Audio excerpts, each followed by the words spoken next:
2 లక్షల రైతు రుణమాఫీకి రాష్ట్ర కేబినెట్ ఆమోదం తెలపడంపై హర్షం వ్యక్తం చేశారు కాంగ్రెస్ నేతలు, రైతు సంఘాల నాయకులు. జగిత్యాల జిల్లా మెట్పల్లి పాత బస్టాండ్ దగ్గర సీఎం రేవంత్ రెడ్డి చిత్రపటానికి పాలాభిషేకం చేసి సంబరాలు చేసుకున్నారు. సీఎం రేవంత్ రెడ్డికి ధన్యవాదాలు తెలిపారు రైతు సంఘాల నాయకులు.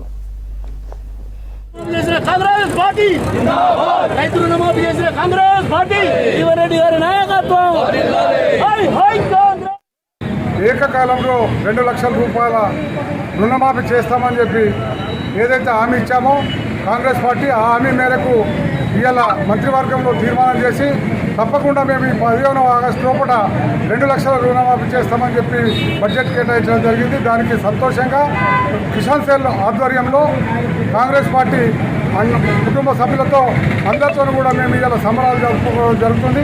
ఇవాళ రైతులంతా చాలా సంతోషంగా ఉన్నారు. ఎందుకంటే గత 5-6 సంవత్సరాల నుంచి గత ప్రభుత్వం రుణమాఫీ అని చెప్తూ ప్రజలను మోసం చేస్తూ రైతులను అడ్చేస్తూ ఇప్పుడు నానా తిప్పలు పడుతున్న క్రమంలో ఇచ్చిన మాట ప్రకారం ఈరోజు కాంగ్రెస్ పార్టీ ప్రభుత్వం రుణమాఫీ చేయడం చాలా సంతోషం. రైతులు ఆనందంతో ఉన్నారు. ఈరోజు అందులో భాగంగా ప్రతి గ్రామంలో పండుగ వాతావరణం రైతుల కుటుంబాలలో నెలకొన్నది.